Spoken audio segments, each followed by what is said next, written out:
రాష్ట్రంలో ఆదివారం కూడా ఎండల తీవ్రత, అధిక ఉష్ణోగ్రతతో పాటు వడగాల్పులు వీస్తున్నాయి. మరో 3 రోజుల పాటు ఇదే రకమైన పరిస్థితి ఉంటుందని వాతావరణ శాఖ చెప్తుంది. నిన్న శనివారం చూసుకుంటే రికార్డు స్థాయిలో ఉష్ణోగ్రతలు నమోదయ్యాయి. కృష్ణా జిల్లాలో చూసుకుంటే 45.8 డిగ్రీల రికార్డు స్థాయిలో కనుమూలు అనే ప్రాంతంలో ఉష్ణోగ్రత నమోదైంది.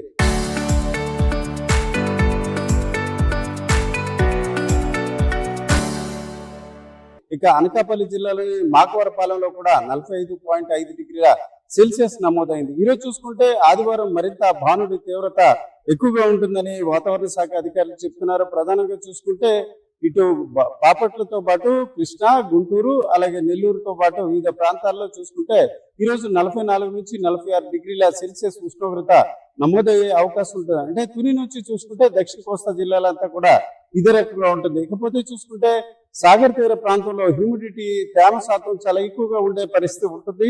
దీంతో ఉక్కపోత ఎక్కువగా ఉంటుంది. తీర ప్రాంతంలో కూడా ఇదే రకమైన పరిస్థితి ఉంటుంది. ప్రధానంగా చూసుకుంటే ఆదివారం చాలా ప్రాంతాల్లో దక్షిణ కోస్తాతో పాటు ఉత్తర కోస్తా జిల్లాలో కూడా ఎండల తీవ్రత, ఉష్ణోగ్రతలు అధికంగా ఉంటుందని వాతావరణ శాఖ చెప్తుంది.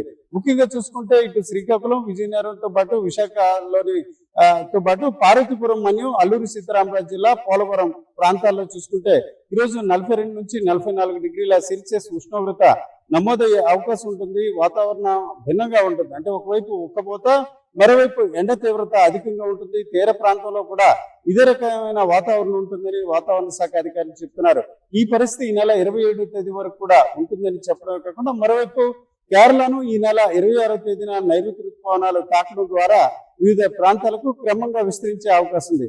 అయితే ఇదంతా కూడా మధ్యాహ్నం 2 గంటల వరకు కూడా ఈ రకమైన వాతావరణం ఉంటుంది. మధ్యాహ్నం 4 గంటల తర్వాత చాలా ప్రాంతాల్లో ఈదురుగాలు. ప్రధానంగా చూసుకుంటే ఉత్తర కోస్తా జిల్లాలో ఇటు తునితో పాటు అంటే కాకినాడ జిల్లా, అలాగే అనకాపల్లి జిల్లాతో పాటు అల్లూరి సీతారామరాజు జిల్లా, పార్వతీపురం మన్యం, అలాగే విశాఖ జిల్లాలోని కొన్ని ప్రాంతాల్లో ఉరుములు మెరుపులతో కూడిన వర్షం, కొన్ని చోట్ల తేలికపాటి వర్షాలు కురుస్తాయని వాతావరణ శాఖ చెప్తుంది. ముఖ్యంగా చూసుకుంటే ఈదురుగాలు గంటకు 45 నుంచి 55 కిలోమీటర్ల వేగంతో వీచే అవకాశం ఉంటుంది. కాబట్టి ప్రజలు అప్రమత్తంగా ఉండాలి.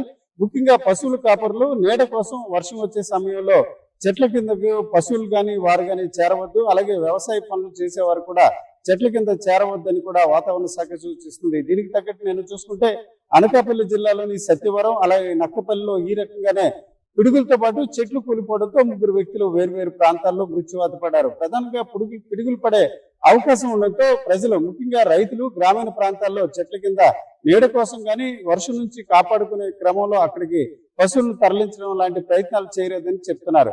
మొత్తానికి చూసుకుంటే ఈ నెల 27వ తేదీ వరకు ఉక్కపోత, అలాగే ఎండ తీవ్రతను ప్రజలు భరించాల్సిన పరిస్థితి ఉన్నట్టు వాతావరణ శాఖ అధికారుల మాటలు బట్టి మనకు అర్థమవుతుంది. కెమెరా పర్సన్ తిరుపతితో రామచంద్రరావు, RTV, విశాఖపట్నం.